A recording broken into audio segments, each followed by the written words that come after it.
Olá, pessoal! Sejam todos muito bem-vindos à nossa Hora da Orgânica.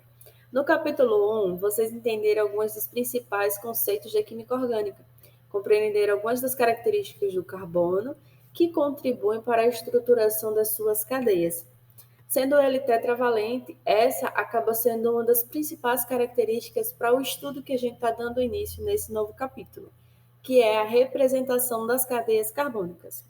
Então, a partir desse novo capítulo, vocês irão entender quais são as representações das cadeias carbônicas, suas diferenças e observar a identificação dos átomos nelas presentes.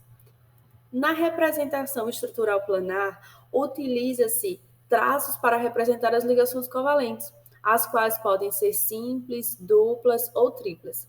No primeiro exemplo aqui, a gente consegue notar que os átomos de hidrogênio estão ocultos.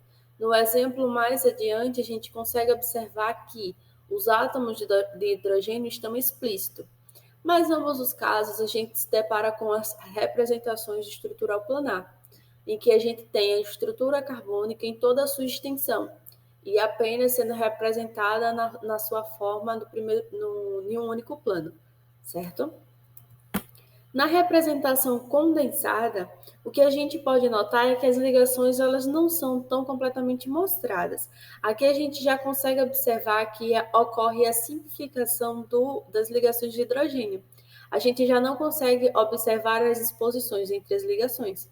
O que a gente consegue entender aqui é que existem três ligações de hidrogênio com esse carbono aqui, por exemplo. A gente consegue observar pela a quantidade indicada de hidrogênio associada ao carbono. Então, dessa forma, a gente consegue entender as informações presentes nessa representação. No entanto, às vezes a gente pode se deparar com esse modelo que também representa. Em ambos os casos, a gente só vê a simplificação das ligações de hidrogênio. Mas a gente também pode se deparar com a simplificação do carbono. E é um caso muito mais comum e recorrente, por se tratar principalmente no seu uso para representações de moléculas muito grandes e de compostos que são formados a partir de cadeias carbônicas. Então, devido à grande quantidade de carbono, é o mais usualmente representado. Nesses exemplos de representação por traço, representação molecular e tridimensional, a gente trata de aspectos bastante diferentes. Por exemplo, a representação por traços é uma representação em que você não consegue identificar, assim, inicialmente, quais são os elementos nela. No entanto, no estudo desse tipo de representação, a gente consegue entender que cada extremidade dessas identificações dos traços representa um carbono. E esses traços, apenas assim, um tracinho, está representando uma ligação simples. Se houvesse, por exemplo, dois tracinhos aqui, a gente teria uma representação de uma ligação dupla. E se tivessem três tracinhos, uma ligação tripla. Então, nesse caso aqui, a gente tem 1, 2, 3, 4, 5 carbonos. E todos estão ligados por ligações simples.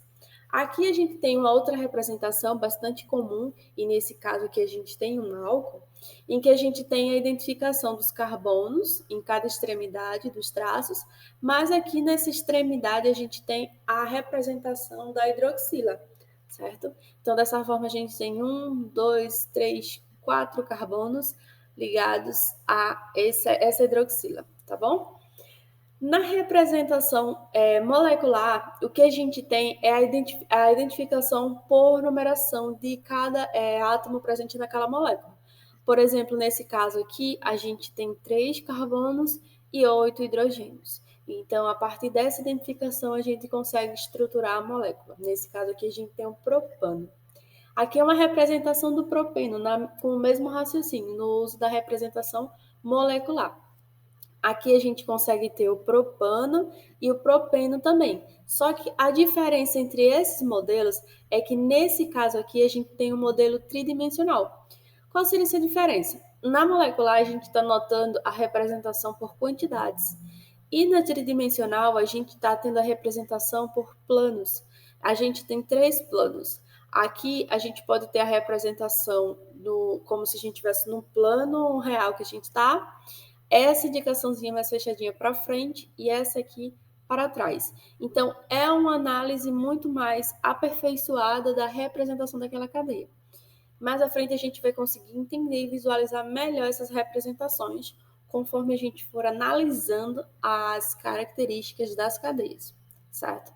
Mas até o momento é interessante que vocês compreendam essas diferenças. São representações bastante usuais, principalmente por se tratar da diversidade em que são formadas e estruturadas as cadeias carbônicas.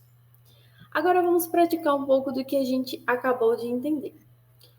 Nessa questão aqui, ela está sendo abordada a seguinte situação: quais os números de átomos de hidrogênio das seguintes substâncias orgânicas? Ela quer saber quantos hidrogênios tem aqui e quantos hidrogênios tem aqui.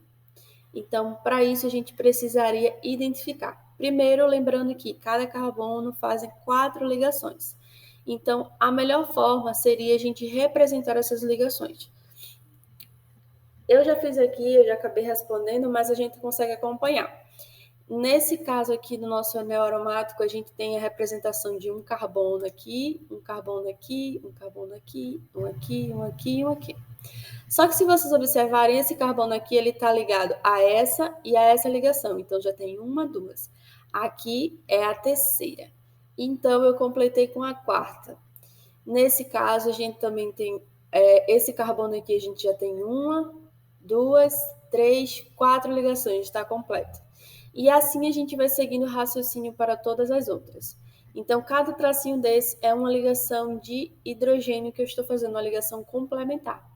Se a gente contabilizar quantas ligações complementares eu saí fazendo, a gente tem 8 ligações aqui. E nesse outro lado, o mesmo raciocínio. Esse carbono ele tem que fazer 4 ligações. Aqui ele fez uma, duas, três, quatro. Esse aqui tinha uma, tinha duas. Eu completei com mais duas para fechar as 4. Esse, por exemplo, já tinha 3. Eu completei com a quarta. Então, somando todos esses tracinhos adicionais que eu fiz, a gente tem 12. Essas representações são de indicações dos hidrogênios. Então, a gente tem 12 hidrogênios nessa segunda e 8 hidrogênios nessa primeira. Então, retornando para a questão, a gente encontra a nossa resposta na letra D, em que a gente indica que tem 8 hidrogênios aqui e 12 hidrogênios aqui. Bom, eu espero que vocês tenham entendido. Em caso de dúvida, a gente vai buscar sempre resolver da forma mais simples possível. Mas eu acredito que vocês já acertaram tudo. Bons estudos, pessoal!